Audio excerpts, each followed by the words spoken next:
Interest rate and inflation, these are the two major parameters in every economy. If they're not properly managed, it has a massive repercussions for years to come. And one of the repercussions is the real negative interest rate. What does it mean by real negative interest rate? We're going to talk about that in this video and how this is going to impact an average person like myself and yourself in the economy, and how this is going to favor the governments who have taken too much debt in the recent years. So we are going to talk about that as well. So without further ado, let's dive in. If you're new to my channel, my name is Yasin Nizami and I create these videos on topics like real estate investing in Canada, macroeconomics, financial education, as well as technical sales. If you're interested in any of those topics, feel free to subscribe and then hit the like button so that you don't miss any of those videos in the future. In this video, we're going to talk about the real negative interest rate and how this is going to stay for years to come. Before we go into that, let's understand what does it mean by real negative interest rates. The interest rate that we see in the mainstream media with regards to the central banks, then how they set the monetary policy and set the interest rate, that's called overnight rate or policy rate. That central banks, for every country, they set for a period of time. And then every quarter or every second half of the year, they revise that process and try to see if they have to increase or decrease the interest rate based upon the market conditions. So the interest rate that we see in the mainstream media, that is called overnight rate or policy rates. And these are set by central banks. And that rate is typically used by banks to charge each other when they lend money. That rate is not necessarily same as it is passed on to the consumer, because the central bank set the rate for banks to charge each other, but then banks add some extra points on top in order to protect themselves for any risk, and then also they have to make money on that as well. And that's how that rate is passed on to the consumer.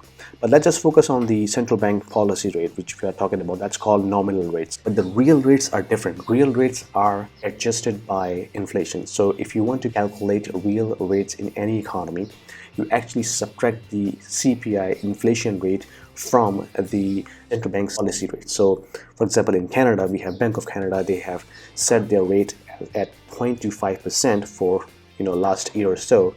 But the inflation is keep coming up, right? So every month we see the inflation numbers are rising month over month as well as year over year. So the last inflation number that we got was 4.7%. Okay, 4.7% is Canada's latest CPI figure. I'm suspecting that the new figures will be much higher. I think close to 5 or maybe above 5. If you want to calculate real rates, you have to subtract inflation from the policy rate. So if, for example, in Canada, you have 0.25% interest rate by a central bank, and then you have 4.7% as inflation. So you subtract that, you actually get 4.5% real negative interest rate. So you get negative 4.5% interest rate in Canada. First of all, understand this is intentional. This is not accidental.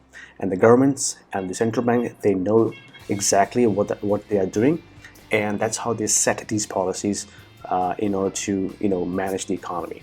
But let's understand why this is intentional first.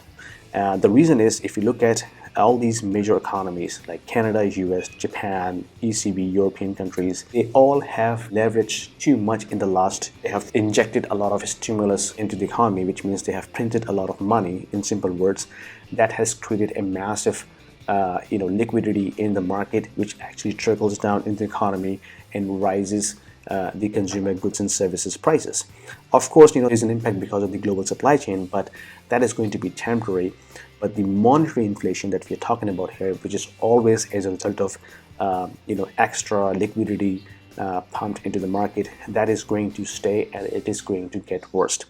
And if you look at this chart, so this is the article that I'm reading on Financial Times, and it says how all the major economies have negative interest rate, and it is going to stay negative for years to come. So the dark blue line is showing the real negative interest rate based upon the current latest published CPI numbers, and light blue line is showing the projected or forecasted real interest rate. And you can see all the major economies except Turkey, I think in the top 5, all of them have negative interest rate, real interest rate going to stay for quite some time as well. And keep in mind that CPI is a government published number, and I think pretty much everybody knows this is always underreported. And there is a reason why they want to underreport CPI, because CPI has a lot of input in other policies. For example, the CPI is the parameter that they use to calculate the minimum wages, and the wealth benefits, the healthcare benefits,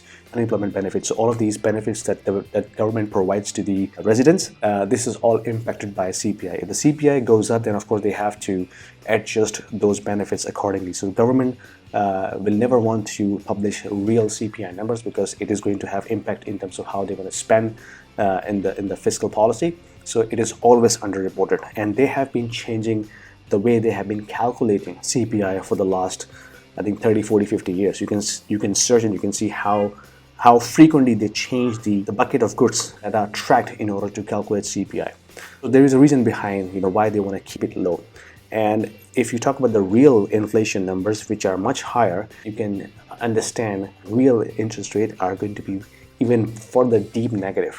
If you are having a real negative interest rate, that means the banks or the lender are actually paying you to take loan. It's not, of course, written on the paper loan contract, but when you look at it, how the inflation is being rising and the interest rates are much lower than that, then eventually, technically, you are being paid to take the loans. Okay, and in order to explain this in a simple example, when you take a loan to purchase, for example, a property, the property will appreciate over time multiple folds. Okay, because the currency is being depreciated because of rising inflation. So that is the purchasing power that the bank is transferring on to you, and you are going to be the beneficiary of having real negative interest rate. But more so, number one beneficiary in these economic times is the governments who have taken a lot of debt in order to run their fiscal policy. And if you look at this chart, you can see major economies in the last 40 years, they have seen their real interest rate has been falling, right? And from 2010 onwards, they have been pretty much staying below zero. Okay, and again, there is a reason. It is deliberate, it is intentional, it is not accidental. And the reason is because the government have taken a lot of debt, and when you have too much debt, then you cannot pay it back. Definitely. Now, if you look at this chart shows the government debt to GDP ratio compared to other countries. You can see the top one is Japan with staggering 257% debt to GDP ratio. For those of you who do not understand debt to GDP ratio, it simply means what percentage of your income, your revenue, is being spent to service debt payments, your interest payments. So if you're saying 257% for Japan, that means they're paying way too much money in servicing interest payment than they collect in terms of revenue. Massive amount of debt, at least 238%. But if you look at all the major economies like the United States, the Eurozone countries, UK, and Canada, 141% debt to GDP ratio, which means 141% of Canadian government's income, the revenue that they collect in terms of taxation and other business incomes, is being spent in servicing the debt that they have taken. History shows us that the countries who have gone above 78% of their debt to GDP ratio are more likely to be default. That has been shown in history. But the economies these days is upside down, so all of these parameters are being skewed. Okay, so now we are seeing the countries are running massive fiscal deficit and they have massive staggering debt to GDP ratio. How are they going to come back to normal levels? There is no way they can come back, because in order to reduce the debt to GDP ratio, they have to produce a lot of goods and services in the economy to create GDP growth, which will offset that level that they have. And in these economic situations where the lockdowns are coming back, it's not easy. It's really practically impossible to do that. What is the other option for these governments? Well, keeping the real interest rate negative. Because when you have a real negative interest rate, like above 5% negative interest rate, then your debt burden becomes much easier to pay, right? Then your debt to GDP ratio will start declining, because then you're paying less amount of dollars to pay your debt back to the lender. And keep in mind, the lender here is basically central bank. So for both US and also Canada, as well as ECB countries, the lender is central bank. Okay, so even though you're paying interest payments back to your central bank is actually owned by the federal government. So interest payments are coming back to the federal government anyway. It's an accounting trick to kind of keep it separate, to show the auditors that hey, this is all clean. But eventually, we know that central banks and the governments, they work hand in hand. Whoever is going to believe that these are independent organizations, I think it's a bit naive to think about that. So now the debt to GDP ratio is so high for these countries. The only way they can reduce that burden is to keep the real interest rate negative. And if you read this Financial Times blog, they are actually saying that the negative interest rate is going to stay for a long time. And this is because the debt burden is too much contained, because negative rates keep financing conditions accommodative and should support credit growth as it makes cost of debt sustainable. So even if we see the central banks start raising the nominal interest rate, for example, Bank of Canada said they might be increasing interest rates sometime middle of next year. Jerome Powell from Fed also indicated that they are tapering the asset purchase program, which is quantitative easing. And then once that program is closed, then the next step is to increase the interest rate. Even though they increase the interest rate by, let's say, 25 basis points, the real interest rate will still remain negative for quite some time. Because if you're seeing the inflation is coming up 6%, 7%, 8% going forward, and they start raising the interest rate from 0.25 to, let's say, 0.5, and then 0.75, and then 1%, the real interest rate will still be negative. And they will intentionally do that in order to keep their debt burden lower, because as the interest rate goes up, the interest payments on those debt will also go up, and it becomes harder and harder to pay off that debt. But if the inflation is running so high, their debt to GDP ratio will start declining, and of course the debt burden will be much lower going forward. So that's I wanted to cover and explain while the real interest rate are going to stay low, even though they will increase the nominal rates, debt is going to be still cheaper, and that's the reason why.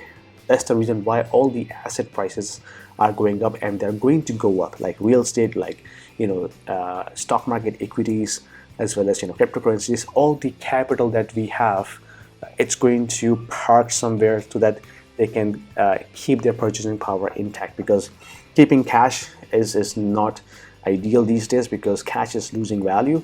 Like if you have 6% inflation rate, that means if you had $100 in the bank last year, now they only worth $90.